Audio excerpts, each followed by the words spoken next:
Pemirsa, hari-hari persidangan yang melelahkan kembali menanti Mbah Tupon, korban mafia tanah asal Bantul, Yogyakarta. Kini lansia buta huruf tersebut digugat 1 miliar oleh tersangka mafia tanah yang sebelumnya bersengketa dengannya.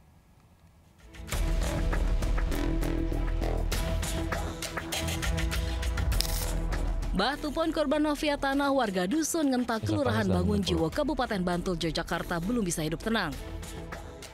Lansia buta huruf ini kini digugat 1 miliar oleh 2 dari 7 tersangka mafia tanah.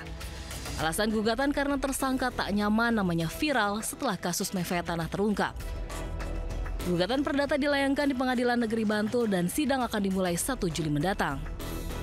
Kuasa hukum Mbah Tupon mengaku siap menghadapi gugatan tersebut. Sementara itu terkait kasus mafia tanah, Polda DIY telah menetapkan 7 tersangka. 1 orang telah ditahan bernama Bibit Sukamto. Polda sudah menetapkan ada 7 tersangka. Kalau untuk persangkaan pasalnya sesuai dengan laporan ya, kami kan melaporkan ada penipuan, pasalnya penipuan penggelapan. Sebelumnya Mbah Tupon menjadi korban mafia tanah dan terancam kehilangan tanah miliknya seluas 1.655 meter persegi. Jerat mafia tanah terungkap setelah Mbah Tupon hendak memecah bidang tanah miliknya. Tiba-tiba mendapat kabar bahwa tanah tersebut telah berubah nama dan akan dilelang. Dari Sleman, Yogyakarta, Heru Trijoko melaporkan. Pemirsa, isak tangis dan pelukan erat menyambut kepulangan jemaah haji di Depok, Jawa Barat. Keluarga merasa lega usai adanya ancaman bom kepada pesawat Saudi Airlines yang ditumpangi para jemaah.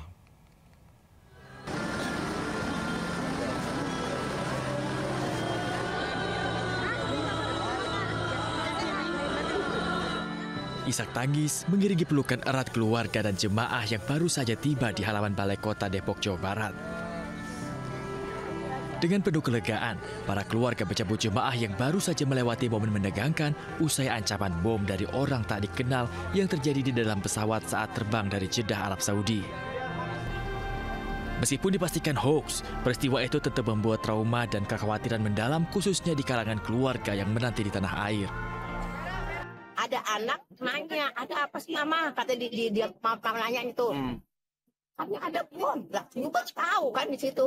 Padahal nggak ada, Neng. Terus terang. Nggak ada bom. Tadi aja apa dipulangin naik dari Medan, naiknya ke Jakarta pakai kapal itu juga. Pesawat yang ditumpangi para jemaah tersebut dialihkan ke Bandara Kuala Namu setelah muncul ancaman bom melalui email yang diterima otoritas penerbangan. Kita terima jemaah haji itu jumlahnya genap 442 jemaah, petugas. Mereka semuanya sehat dan mudah-mudahan bisa pulang ke rumah masing-masing dalam keadaan bahagia dan senang.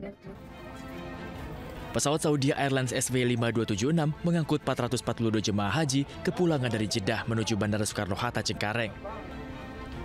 Kini ratusan jemaah telah kembali ke pelukan keluarga dengan rasa syukur mendalam usai menuntaskan ibadah di Tanah Suci. Dari Depok, Jawa Barat, Iyung Rizky, iNews melaporkan. 44 orang ditetapkan sebagai tersangka dalam kasus tempat judi kasino berkedok tempat futsal. Dari lokasi, polisi menyita uang 3 miliar rupiah.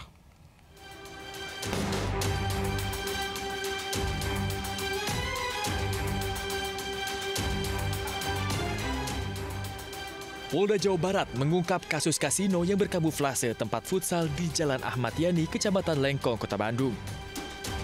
Dari 63 orang yang diperiksa, sebanyak 44 orang ditetapkan sebagai tersangka. Para tersangka merupakan manajemen serta pegawai yang bekerja di kasino. Kondisinya sangat tersamar ya di keramaian kota. Kemudian promosi yang kesini adalah futsal. Kita lihat tadi ada beberapa barang bukti kendaraan yang dipakai oleh pengguna dan juga karyawan di sini yang sudah kita amankan juga di sana. Dari hasil penyelidikan terbaru, petugas berhasil menemukan uang tunai sebanyak 350 juta rupiah serta saldo rekening sebanyak 2,73 miliar yang disinyalir digunakan untuk berjudi. Dari Kota Bandung, Jawa Barat, Iwan Pangestu, iNews melaporkan. Pemirsa, eksekusi lahan seluas 9 hektar di Sidoarjo, Jawa Timur diwarnai bentrok antara warga dengan kepolisian. Satu anggota polisi terluka akibat ditarik massa dan terjatuh ke jalan.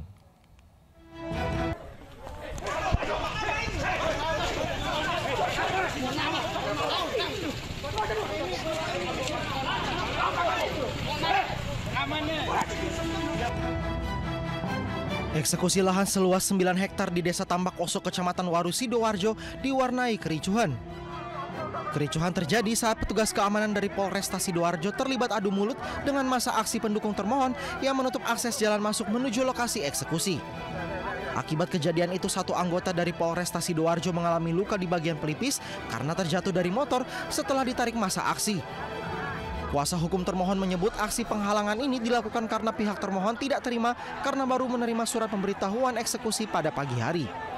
Ini dari segi kepatutan itu sudah menyalahi cacat formil tata aturan untuk bersurat. Jurusita Pengadilan Negeri Sidoarjo dinampingi TNI Polri berhasil membacakan berita acara eksekusi lahan itu dan aparat keamanan kemudian meninggalkan lokasi. Dari Sidoarjo, Jawa Timur, Agusta, iNews melaporkan.